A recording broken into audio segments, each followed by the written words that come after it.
తెరకొట్టే కారం రంగు రుచి ఆచి కారం పొడి. తెలంగాణలో మున్సిపల్ ఎన్నికల పుణ్యమాని నిజామాబాద్ మున్సిపల్ కార్పొరేషన్ కు కాసుల పంట పండింది. ఎన్నికల్లో పోటీ చేసే అభ్యర్థుల ఆస్తి పన్ను బకాయిలు ఉండకూడదనే నిబంధన ఉంది.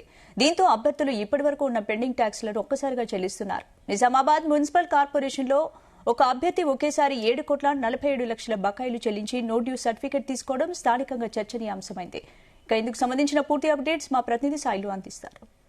మున్సిపల్ ఎన్నికల పుణ్యం అంటూ నిజామాబాద్ మున్సిపల్ కార్పొరేషన్ కి కాసుల పంట పండిందని చెప్పవచ్చు. ప్రధానంగా ఏదైతే నీటి బకాయిలకు సంబంధించి గానీ, ఇంటి పన్ను బకాయిలకు సంబంధించి గానీ డ్యూస్ ఉన్న ఏదైతే వారందరూ పోటీ చేసే అర్హతను కోల్పోతారు, నామినేషన్ తిరస్కరించబడుతుందన్న ఉద్దేశంతో ఏదైతే నిబంధన పెట్టారో దాని ప్రకారంగా నిన్న ఒక అభ్యర్థి, ఒక నిజామాబాద్ కార్పొరేషన్ డివిజన్ లో పోటీ చేస్తున్న ఒక అభ్యర్థి దాదాపు 8 కోట్ల రూపాయల వరకు తన బకాయిని చెల్లించి నో డ్యూ సర్టిఫికెట్ పొంది ఈ రోజు తన నామినేషన్ దాఖలు చేసుకున్నారు.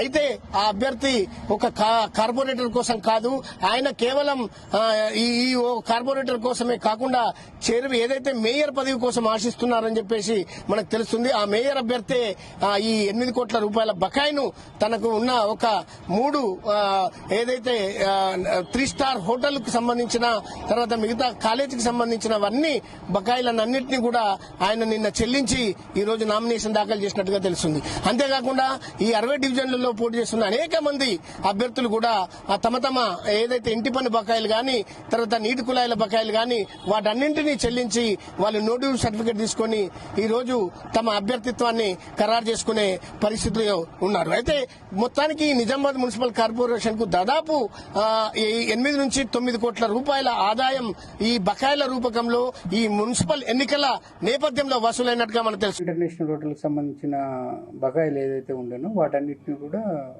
క్లియర్ చేయడం జరిగింది. అది మొత్తం ఈరోజు ఎంత బకాయిలు ఉన్నారు సార్? 7,42,00,000 ఉండే, కాబట్టి వాటన్నిటిని కూడా ఎట్ ఏ టైం క్లియర్ చేశారు ఈరోజు.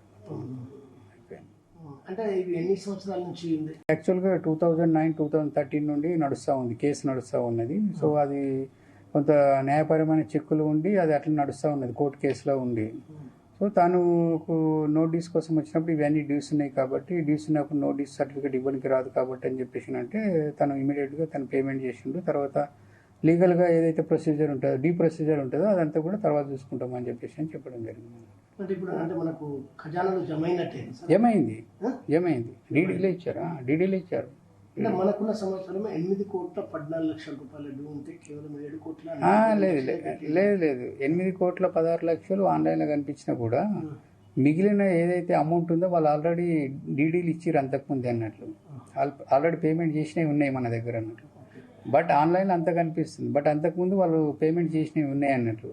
65 lakhs 70 lakhs దాకా ఆల్రెడీ చేసినవి ఉన్నాయి అన్నట్లు. సో కాబట్టి అది పోగా ఇది మిగతా చేసేసారు అన్నట్లు.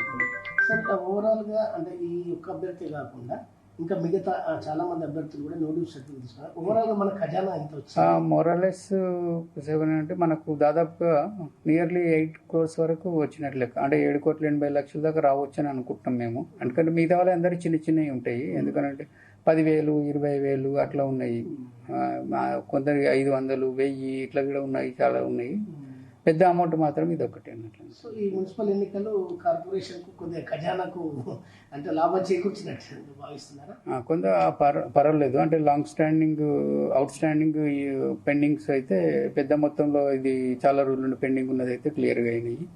మిగతాయి కూడా అందరు కూడా ఎవరెవరైతే కంటెస్టింగ్ క్యాండిడేట్స్ ఉన్నారో వాళ్ళందరూ కూడా క్లియర్ చేయడం జరిగింది అన్నట్లు. ఎలక్షన్ కమిషన్ నుండి వస్తుంది కాల్.